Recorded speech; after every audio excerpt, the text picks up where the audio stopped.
how we can implement this plan. So it's working. We're very proud.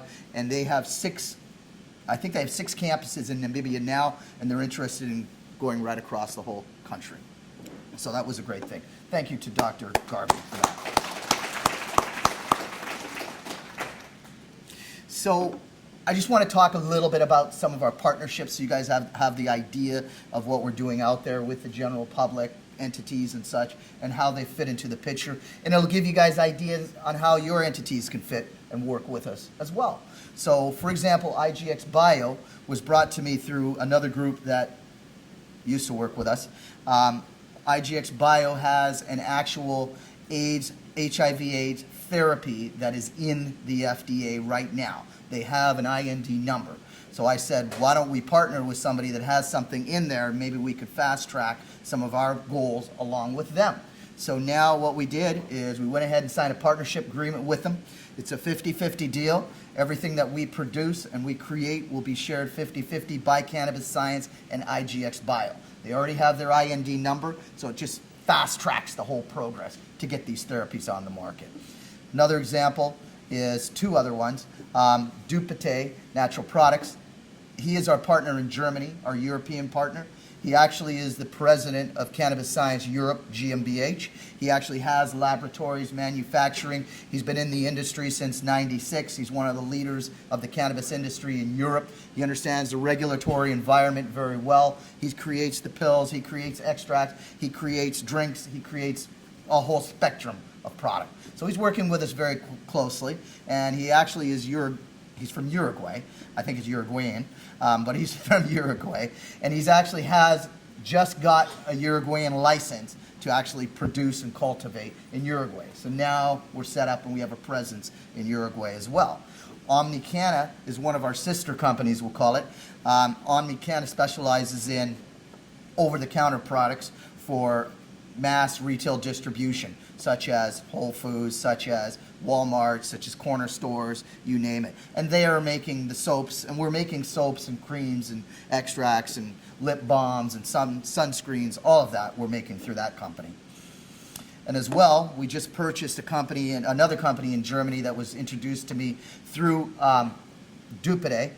This company, Genovator Biomed, they actually have laboratories. They're actually got licensing. They have the ability to actually create products as well. So they made this early detection HIV testing kit. Now, it's not on the market yet. It is ready to go on the market. They're about to file some paperwork. Once that paperwork is filed, we will then go ahead and release the product and start getting it on the market, heading towards Africa and other countries that we want to help service. So, RCDU, Economic Development Plan. The goal is to walk into an environment that is in need and give them the resources that they need. So Roger says to me, my great lawyer, entrepreneurial Roger, he says to me, how would you like to do a deal with the Native Americans? And I said, okay. He says, everybody's been trying to do a deal with them. How we do the deal is real simple. We bring our university, they have sovereign lands, they write their own laws. We bring our university, we house it on their lands, and we give all of their tribal members a free education. And I think they like that a lot. So what the deal was is they're to give us a certain amount of land and a building to house the school, and we're going to turn that into a revenue maker for them. And we're going to turn it into an educational system for them so that their people can actually learn the different trades that are required to actually produce the drugs, as well as law degrees, business degrees, and medical degrees as well. So we went ahead and we signed our first deal. We signed our first deal in Nevada. It was, I think, about 40 acres, and we're talking about raw land, just land. So we're doing everything. We're doing the site servicing. We're bringing in the construction on the university, water systems. We're building strip mall. We're building services, gas station, grocery store, all of these things. And it's based on the size and the population of their community for what we're actually going to build. We're also going to put together or build apartment complexes, dormitories, medical facilities. All state-of-the-art is the game plan. And this here is an actual schematics that were put together as a first draft on how we're going to lay out the 40 acres. So you can see the yellow is all solar houses. That's going to be our power systems. The green beside, or the gray buildings, in the tan buildings in front of the green, the tan is actually the university. Then you see the road going down the middle, and those are all cultivation centers that are all dark green. These are all sectioned off into 1 acre plots, and what the deal is that the Native Americans receive 40% of the revenue that comes from the cultivation centers. So it gives them a revenue stream instantly. Our investors, which in most cases will be us to begin with, they will receive 40% as well. And then the administrative staff, such as the law group, our Native American partners that are bringing these deals to us, RCDU and CBIS are administrating everything, will take a 5% each to pay for all the services that are put together. So this is an example of one of the actual economic programs that we're actually putting together right now. Since this deal for 40 acres, we now have over 3,500 acres on contract right now today. So that is just a phenomenal number, and there's so much more is coming. So again, RCDU specializes in law degrees, medical degrees, business degrees. We're creating this whole model for them to be able to actually benefit. We're not looking to fly in our own people to manage it and run it. We're actually looking at using the people from each community, from each city that we go into, and hire them to actually do the work, learn it, get the education, and actually have a sustainable economy is our hope.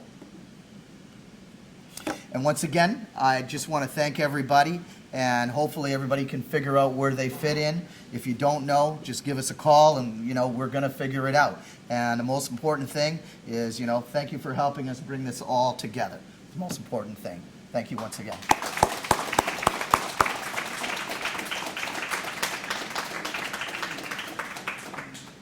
Well, you can see how tiring it is to work with Raymond. So let's bring our panel together. Will, can bring the Rang, Mel, panel. Henry, Dr. Henry Lowe.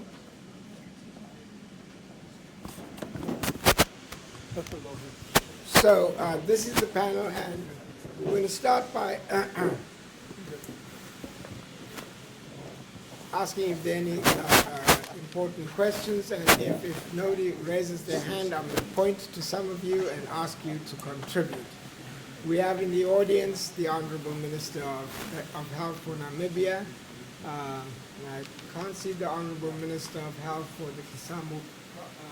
Oh, there you are. For the county.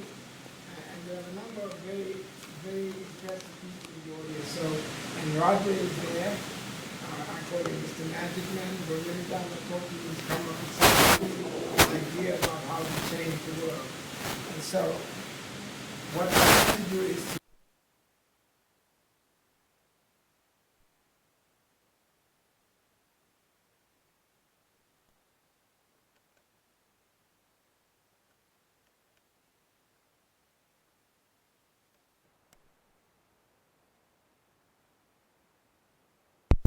with this gentleman to my left here. He's a visionary. And some person said it's hard work. Of course it's hard work, especially when you got to be spreading yourself across so many areas and things. But that's what the real stuff is all about. And I personally am one of those who'd like to now join the team with him. I love it. And I hope we'll hear others coming on board. Yeah, I want to also echo Henry's comments. I met Raymond 3 or 4 years ago, and Ralph Gilmore, my chairman, brought me to meet with him. He started telling me about this cannabis. I have to admit, I had to look at it and I said, wow, what is this guy talking about, And but I can say that I've met a lot of dynamic people in my life. I met, Nelson Mandela. I met, name them, I've met them. I met some of the most innovative people you can imagine. But I can't think I've met anybody more innovative and dynamic than Raymond Dabney. And what I can say about him is what comes out of his mouth is what he actually wants to do. And some of it sounds crazy, but then you look at it a year later, 2 years later, and you see that he has been connecting dots. He didn't see the whole picture. He saw a few of the dots. And so it's been exhilarating working with him. We took him to Africa in May, and I can say he didn't know, he had never been to Africa before, so I told him, look out for the lions and the tigers and the snakes, you know. But he was quick to catch up, and we ended up having just a wonderful, wonderful visit. So what I'd like to do before we open this up for question time is to ask the Minister of Health of Namibia.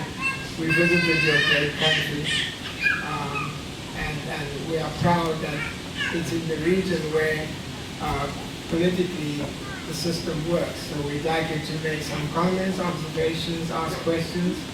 That would be very helpful.